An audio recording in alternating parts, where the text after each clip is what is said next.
Jodak manyando mapio ula odaro medo yuago midhiero magikale sama koth mapek medo chwe e gwenge mathoth e pacho kam. Mae timore sama jatend migawo mar arita Raymond Omolo dhi chwalo chiem kony ne jodak ma Ogenya. Millicent Adhiambo negi mathoth. Wadwaro mondo mi wadhi kanyo achiel kachiel mondo wawinji kaka jagoro mogirore migawo mar arita loso.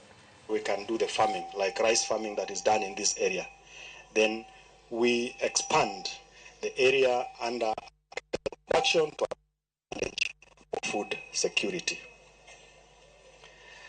Jambo lingine ni mambo ya security. Na niko na furaha, the entire security team is here.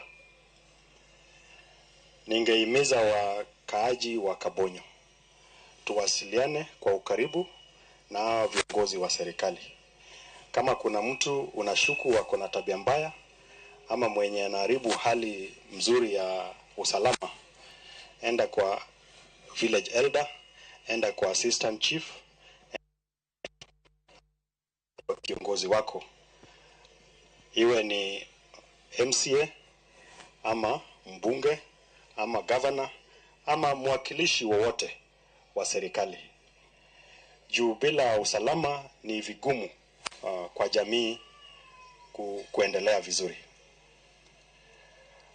Katieko to eni ntie weche mang'eny ma chandowa kaka oganda. Na one joka Bonyo kata jokano. Gimokelo wa kawuono eni wan gi pi modaro ji e mier. To wapenjore ni to ere kaka wanyalo konyo jowa ma pi odaro. Kaito ere kaka serikal kotudore kodwa nyalo miyo kiny kendo jowa ok chak dar e mier nikech pi otimre nade, pi obiro mang'eny. Emomiyo nitie daek ma noseger, moko mukore, nyaka wang'eni to wa rehabilitate gi kata waduoko gi e yo monego gibedi nade. Kaito nitie gima kizungu wacho ni desiltation. Ni aora iyudo ka oula okelo gik mang'eny e aora. Koro miyo obedo mathany thany. Ka koth ochwe matin to pi pukore oko.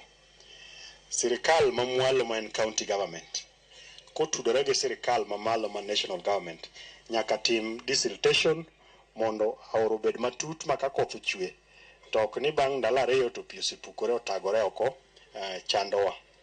Mar ariyo en ni watem mondo wapidhuru yien.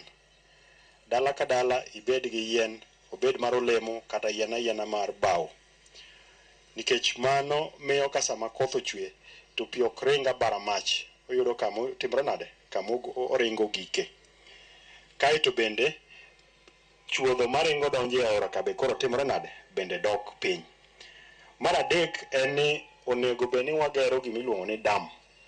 Nitie Kurusoin dam manochaki to pok odhi mbele nikech tabu mar fedha.